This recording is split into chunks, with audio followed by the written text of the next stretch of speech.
할렐루야, 성경 통독 136일째입니다. 오늘은 역대상 13장에서 16장까지 살펴보도록 하겠습니다. 역대상 13장에서 16장까지는 다윗의 통치의 모습을 보여주고 있습니다. 여러분이 만약 대통령이라면, 여러분이 왕이라면 어떤 점에 주안점을 두고 통치를 하겠습니까? 다윗은 여러 가지 경제와 사회와 여러 가지 신경 쓸 것이 있었지만 무엇보다도 하나님을 잘 섬기면서 이 백성이 하나님의 백성으로서 축복받는 그런 삶에 주안점을 두었습니다. 그 마음을 표현할 때 다윗은 언약궤를 예루살렘 성에 잘 모셔와야 된다 이렇게 생각을 했습니다. 그래서 오늘 말씀 중에 13장과 15장과 16장이 모두 언약궤를 모셔서 예루살렘 성에 안치시키는 그런 내용이 기록되어져 있습니다. 14장은 왕으로서 이웃나라 블레셋과 전쟁하는 그런 내용이 기록되어져 있지요. 자, 한 장씩 볼까요? 13장의 내용을 보면 다윗이 예루살렘의 수도를 정하고 나라가 안정이 되자 예루살렘에 하나님의 언약궤를 모셔와야 된다 이렇게 생각을 했습니다. 언약궤는 하나님의 임재를 상징하니까 예루살렘에 모셔야 이 이스라엘의 모든 그런 통치와 모든 그런 신앙이 하나님 중심으로 정리가 된다 이렇게 생각을 했던 것이죠.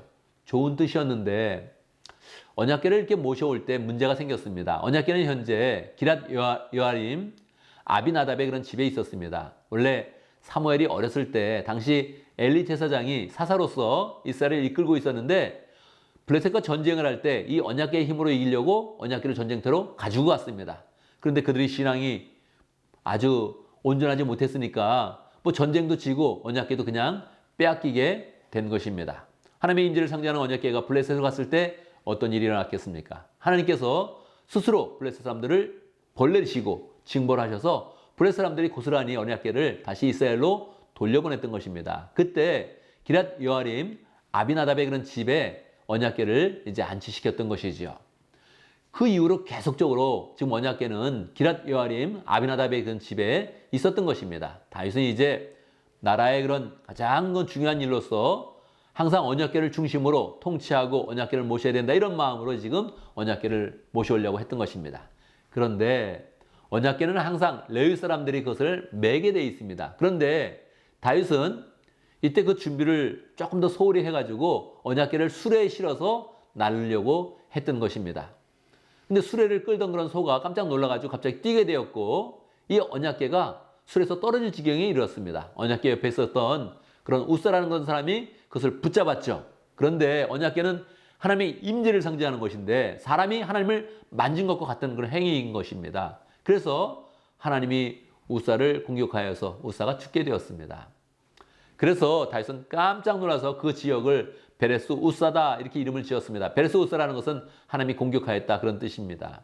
다윗은 깜짝 놀라서 언약궤를 모시는 그런 과정에 사람이 죽는다면 어떻게 이 언약궤를 예루살렘에 모실 수 있겠느냐 두려운 그런 그 마음이 생겨서 그냥 에벳 에돔의 그런 집에 그냥 거기다 두게 되었던 것입니다. 그러고 나서 또 시간이 흐르게 됐던 것이죠. 그러고 나서 이제 왕으로서 통치를 하니까 전쟁이 일어났습니다. 블레셋 사람과 전쟁하는 그런 내용이 14장에 기록되어져 있죠. 블레셋이 다윗이 왕이 되었다고 생각했을 때 왕이 되었을 때 그 소식을 듣고 쳐들어왔습니다. 블레셋 사람들은 다윗이 그곳에 망명한 적이 있으니까 다윗을 좀 쉽게 생각을 한 것입니다. 쳐들어오니까 다윗이 하나님을 의지하여서 하나님께 간절히 기도했습니다. 어떻게 할까요? 전쟁에 나가야 될까요? 당연히 나가죠. 전쟁이 어떻게 되겠습니까? 그랬더니 하나님께서 승리를 약속해 주시면서 전쟁에 나가라고 했습니다. 하나님의 말씀대로 전쟁을 크게 이기게 되었죠.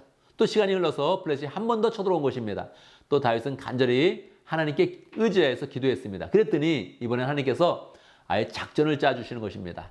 한쪽에 매복을 하고 있다가 이렇게 전쟁을 해라. 작전대로 나 전쟁을 했습니다. 어떻게 됐겠습니까? 크게 승리했죠. 그러고 나니까 17절에 보면 다윗의 명성이 온 세상에 널리 퍼졌고 주님께서는 모든 나라들이 다윗을 두려워하겠다 그렇게 정리하고 있습니다. 그러니까 다윗은 늘 어려운 일 있을 때 전쟁이 있을 때 하나님께 의지해서 기도하니까 하나님께서 보호해 주시고 다윗을 높여준 것입니다.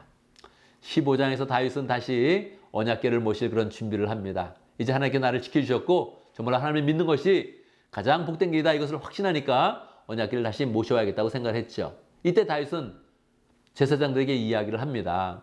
지난번 우리가 수레에 실어서 이 언약궤를 옮겨오면서 사람이 죽게 되었는데 이번에는 하나님의 말씀대로 그대로 레위 사람들을 보내서 레위 사람들을 매개해서 언약궤를 매개해서 언약궤를 모셔오자 이렇게 이야기했습니다. 모든 것이 잘 준비가 되었고 온 백성이 다 모여서 언약궤 오는 그런 과정에 수금으로 검은고로 심벌주로 그렇게 찬양을 하면서 모든 사람이 기뻐하면서 언약궤를 모셔오게 되었습니다. 그때 19절에 보면 찬양대에 속한 해만과 아삽과 에다는 놋 신번지를 치고 라는 그런 구절이 나옵니다. 그리고 검은고와 수금으로 하나님께 영광을 돌렸다 이렇게 나오고 있죠.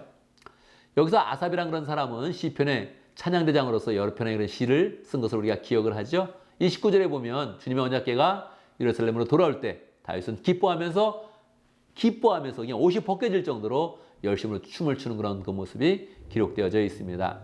16장에 보면 이제 언약궤가 예루살렘에 들어오게 되었죠. 다시 어떻게 하겠습니까? 자기가 준비해 놓았던 그곳에 잘 언약궤를 안치시키고 다윗은 2절에 보면 항상 번제와 화목제를 매일매일 드렸습니다. 그리고 주님의 이름으로 백성들이 복을 받도록 축복 기도를 하였습니다. 온 백성이 함께 기뻐할 때에 다윗은 언약궤가 예루살렘에 다 안치된 것을 기념으로 해서 온 백성들에게 선물을 주었습니다. 재미있죠?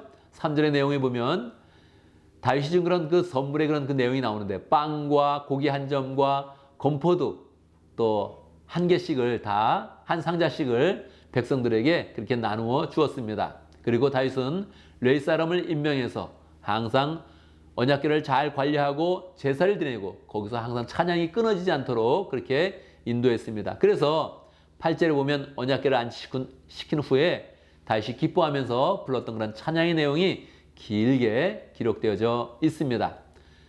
42절의 내용에 보면 찬양대를 세우고 문지기도 세우고 하나님의 은혜 가운데 이 언약궤를 잘 관리하는 그런 모습이 기록되어져 있습니다. 여러분 이 내용을 보면서 우리도 하나님을 전심으로 잘 섬겨서 우리의 그런 삶이 늘 안정되고 평화롭고 하나님의 축복이 넘치는 그런 삶이 되어야겠습니다. 감사합니다.